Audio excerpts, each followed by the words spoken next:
উথপ ঐতিহাসিক নীলাচলৰ বুকু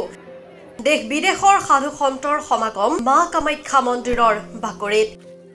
চকলেট বাবাৰ পৰা মিষ্টি বাবা ত্ৰিলোক বাবা সকলো আহিছে অম্বুবাচীলৈ প্ৰসিদ্ধ পুৰাণ অনুসৰি মা কামাখ্যা এই সময়ত ৰজস্বলা হয়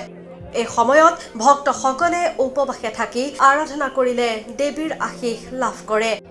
দুখ দুৰ্দশা মোচন হোৱাৰ লগতে পাপ অহংকাৰৰ পৰা মুক্ত হৈ মনোবাঞ্ছা পূৰ্ণ হয় ভক্তসকলৰ সেয়ে দেশৰ 52খন শক্তিপীঠৰ অন্যতম প্ৰাচীন কামৰূপৰ এই কামাখ্যা দেৱালয় আজি বিশ্ব প্ৰসিদ্ধ অতিথি দেৱ ভৱ নীতিৰে ভক্তসকলক আদৰিবলৈ ক্ৰুটি কৰা নাই ৰাজ্য চৰকাৰে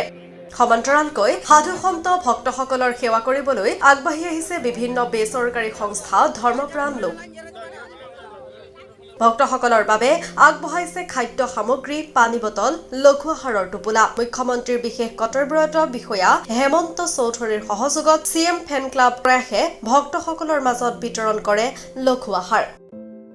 কামাখ্যা দেৱীৰ ৰজস্বলা হয় আৰু এই সময়তে আমাৰ দেশ বিদেশৰ বিভিন্ন জাগাৰ পৰা ভক্তৰ সমাগম হয় অজস্ৰ ভক্তই মা কামাখ্যাৰ দৰবাৰত ভিৰ কৰে তেওঁলোকৰ আশীষ ল'বলৈ আৰু এই আমি অসমীয়া জাতি হিচাপে আমাৰ যিটো অতিথিপৰায়ণ যিটো আমাৰ ইচ্ছা আমাৰ যিটো আমাৰ ভাৱধাৰা সেই ভাৱধাৰাক আমি আগত ৰাখি আমি মা কামাখ্যাৰ ধামলৈ অহা সকলো প্ৰায় যিমানখিনি আমাৰ সাধ্য অনুসাৰে আমি ভক্তসকলক লঘু আহাৰৰ ব্যৱস্থা কৰিছোঁ আৰু এই ব্যৱস্থাত আমাৰ অসমৰ শ্ৰদ্ধাৰ মুখ্যমন্ত্ৰী ডাঙৰীয়া আৰু তেখেতৰ কৰ্তব্যৰত বিষয়া তেখেতৰ সহযোগত আমি আমাৰ প্ৰয়াস গোষ্ঠীৰ ফালৰ পৰা এই ভক্তসকলক সামান্যভাৱে লঘু আহাৰৰ ব্যৱস্থা কৰিছোঁ আজি